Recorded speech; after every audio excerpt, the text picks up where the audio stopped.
안녕하세요. GTS 한국사. 자, 오늘 개화기 파트의 마지막 주제 되겠습니다. 주제 21이고요. 근대 문물의 수용 관련해서 한번 정리를 해보겠습니다. 사회 문화적으로 어떤 변화가 있었는가 한번 살펴볼 건데요. 여러 가지 것들을 좀 이렇게 정리를 하다 보면은 뭔가 이걸 다 외워야 될 것 같다. 이런 이제 불길한 느낌이 드는데 그러지는 마세요. 어차피 외워봤자 도움도 안 됩니다, 여러분들. 그냥 이런 게 있구나 정도를 알아두면 되고 뭐 최초, 그다음에 어떤 특정 사건이랑 좀 직접적인 관련이 있다라는 것 정도는 여러분이 좀 주의 깊게 보고 앞에서 배웠던 내용이랑 끊임없이 연결시키려고 좀 노력을 하면 좋겠습니다. 자, 근대 신문 좀 특징을 구분하면 좋겠고요. 그다음에 종교 관련해서 여러분 혹시 대종교나 천도교 들어본 적 있나요? 아마 거의 들어보지 못했을 거예요. 자, 우리는 새로운 것에 좀 집중을 할 필요가 있겠네요. 자, 먼저 근대 시설을 한번 정리를 해보겠습니다. 전기, 전화, 전차, 철도, 지금 우리에게 너무나 익숙한 것들이 이 당시에 처음으로 이제 들어오게 되는 겁니다. 정부의 여러 가지 이제 근대 기구도 설치가 되는데 방문국, 우정총국, 전환국, 기기창 등등등이 있습니다. 자, 하나씩 살펴볼게요. 방문국 사람 이름 아니에요. 사람 이름 아니고 이 당시에 신문을 정부 신문을 발간하는 그런 기구였다라는 거예요. 자, 갑신정변이 일어났던 우정총국 있죠. 요거는 이제 우편사무, 현재의 뭐 우체국 정도로 알아두면 되겠습니다. 전환국은 뭐 하는 곳일까요? 여기는 오늘날로 치면 뭐 한국은행 정도 되겠네요. 화폐 관리하는 곳이고요. 이기창은 근대식 무기를 만드는 공장이었다. 이런 얘기를 했었습니다.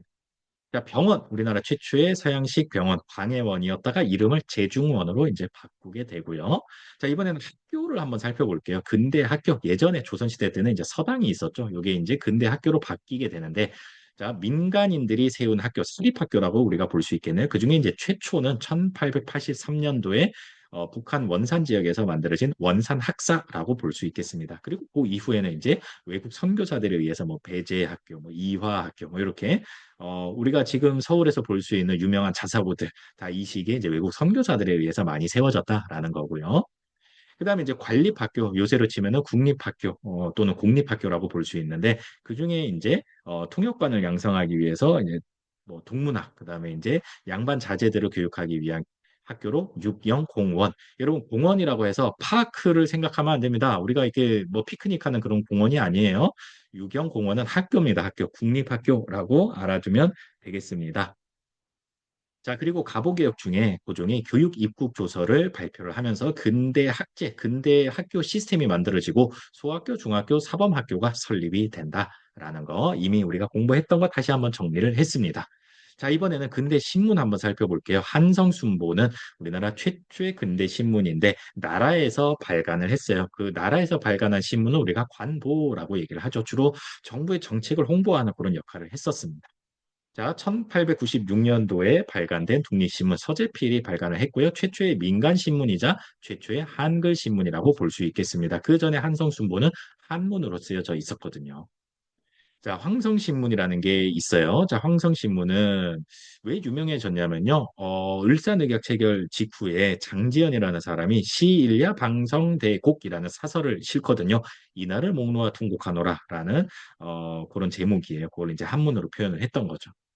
제국신문도 있었어요. 제국신문은 주로 부녀자, 그다음에 좀 이렇게 하층민을 이제 타겟으로 한 그런 신문이었어요. 그 이유가 뭐냐면은 순한글 신문이었거든요. 황성신문은 약간 좀 높은 층, 지식인층을 대상으로 했었고요. 그러다 보니까 뭐 한문도 상당히 많았다는 거죠. 자, 대한매일신보는 이제 영국인 베델이 이제 운영을 하는 그런 신문이에요. 굉장히 독특하죠. 자, 그래서 우리가 지난 시간에 배웠던 것처럼 국채보상운동 홍보에 굉장히 큰 역할을 하기도 했었습니다.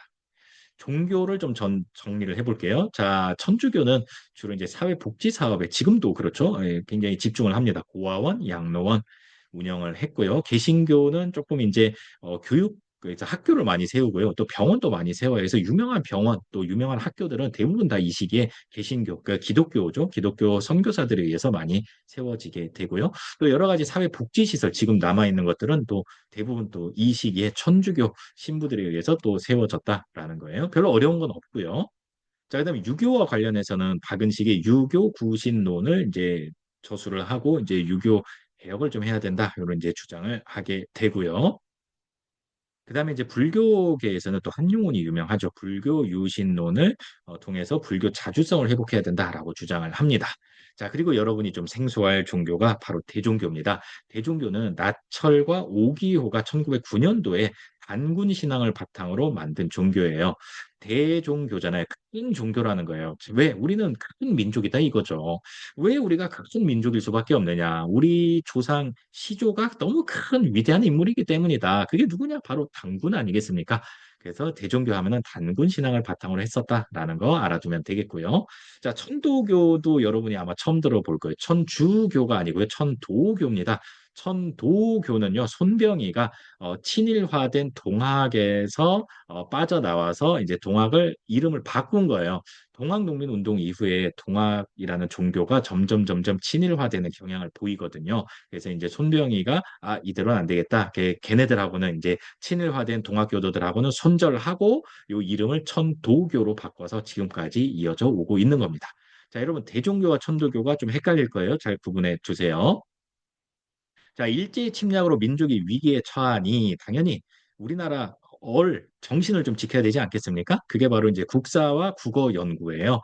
자, 먼저 역사 연구. 자, 이 당시에는 주로 계몽적인 성격을 많이 띈 이제 역사 연구가 이루어져요. 그래서 이제 세계적인 그런 위인들, 그다음에 이제 세계사, 어떻게 다른 나라들은 위기를 극복했는가 이런 책들을 이제 번역을 하기도 하고 저술을 하기도 합니다. 뭐 대표적인 역사학자 이 당시에 라고 하면은 신채호와 박은식이 있겠고요.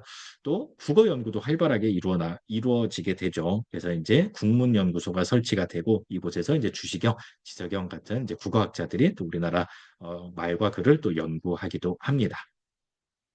자, 한편 이제 살기가 힘들잖아요, 이 시기가. 그럴 때 어떻게 합니까? 해외로 이주를 가겠죠. 그래서 국외 이주 중에서 가장 많은 사람들이 갔던 곳이 바로 우리나라 바로 국경 지역, 청나라 국경 지역이었던 요 만주 연해주 지역으로 많이 갑니다.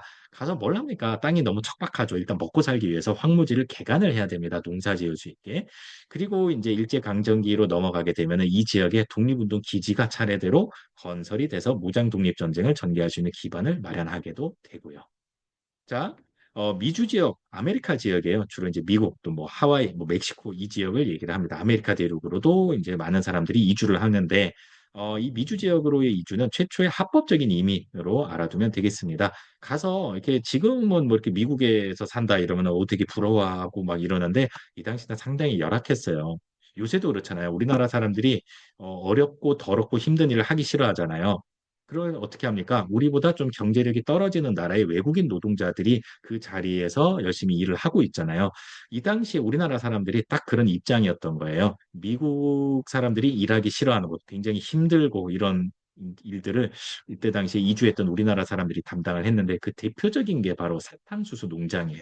굉장히 일이 고되거든요. 그래서 이 사탕수수 농장에 또 많은 우리나라 사람들이 일을 하게 됐다라는 것까지 좀 이렇게 만주 연해주 지역이랑 좀 느낌이 다르죠. 그죠?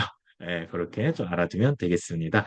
자, 이렇게 해서 우리가 대화기를 모두 정리를 마쳤네요. 그동안 수고했고요. 자, 기말고사도 준비 잘하기 바랍니다. 안녕.